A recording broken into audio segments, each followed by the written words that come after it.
This is not reform. This is not stimulus. What we are talking about today is the structural rewrite of the entire economy. A bold vision where the market no longer defines life or limits it. In the early 20th century, Franklin Roosevelt's New Deal redefined what it meant to be a citizen of the country. For the first time, the government explicitly acted as a guarantor of basic human needs. It wasn't just about getting people through a depression.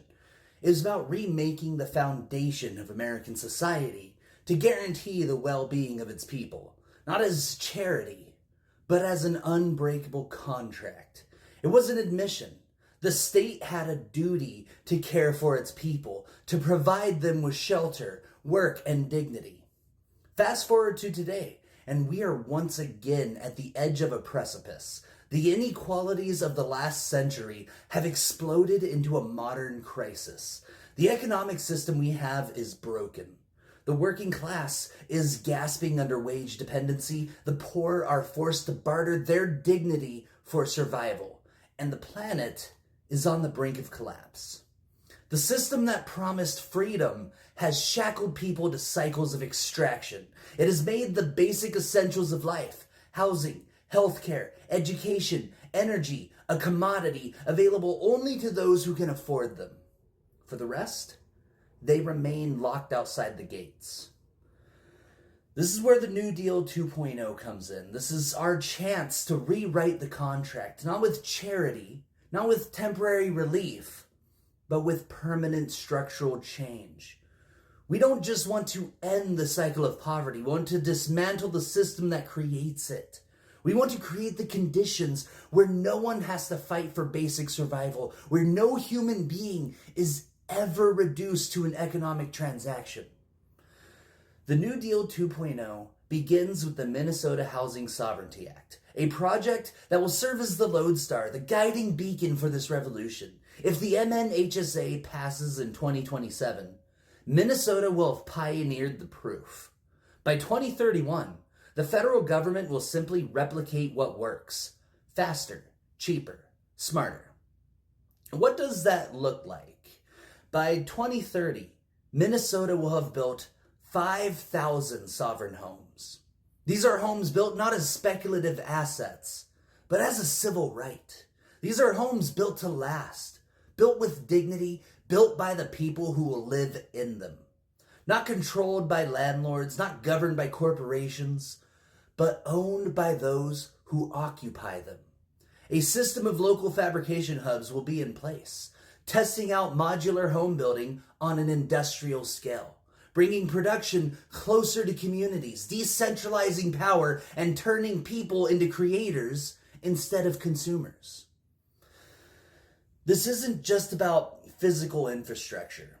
It's about building the foundations for dignity-based leases. No more pay-to-play models where survival is dependent on credit scores or financial privilege. These homes are built to serve the needs of the people, not the profit margins of the developers. This is the bedrock of the new economy, the assurance that you can live where you choose without paying the price of your own freedom. But Minnesota is just the start.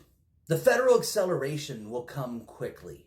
Once the state of Minnesota demonstrates how it can be done, how homes can be built, how the systems can scale, how people can thrive without the chains of wage dependency, the federal government will have no choice but to replicate and expand.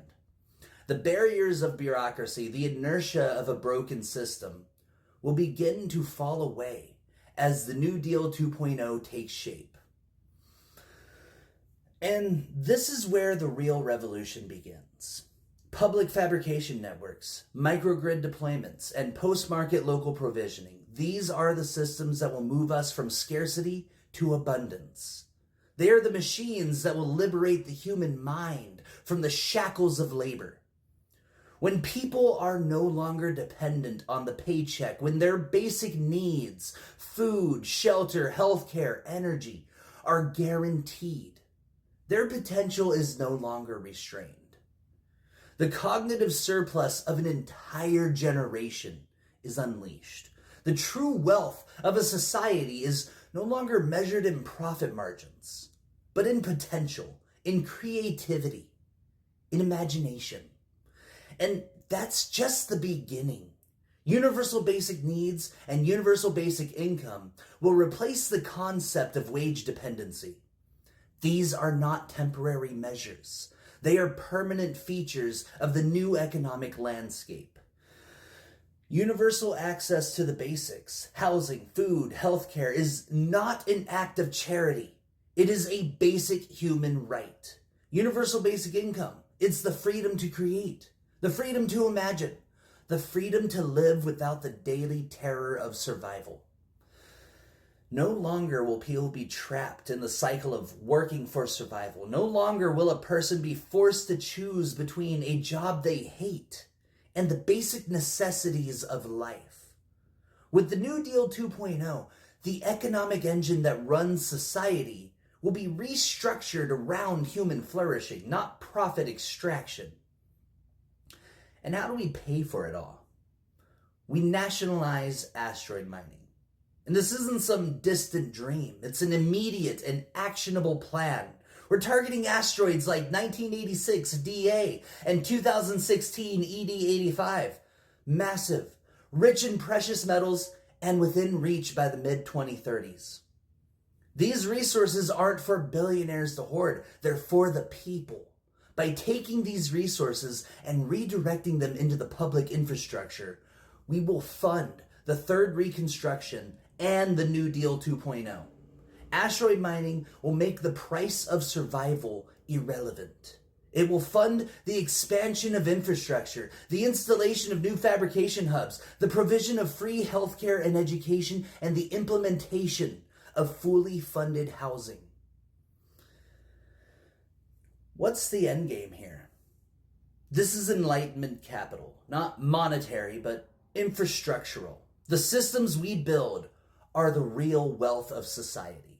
We are moving away from the money-based economic system that has been the backbone of capitalism and replacing it with a new economy based on abundance. We're building a world that is not held together by fragile markets, but by the durable, tangible systems that guarantee life. These systems are not temporary. They are permanent, and they work for the benefit of all. They give every person the tools they need to become their best selves. They remove the structural inequities that have held generations back. And they finally, permanently sever the link between survival and wealth. This isn't a pipe dream. This isn't idealism. This is realistic. We know the problems. We know the solutions. What's left is to build it. The New Deal 2.0 is here. It's time to dismantle the system of scarcity and replace it with a system of abundance.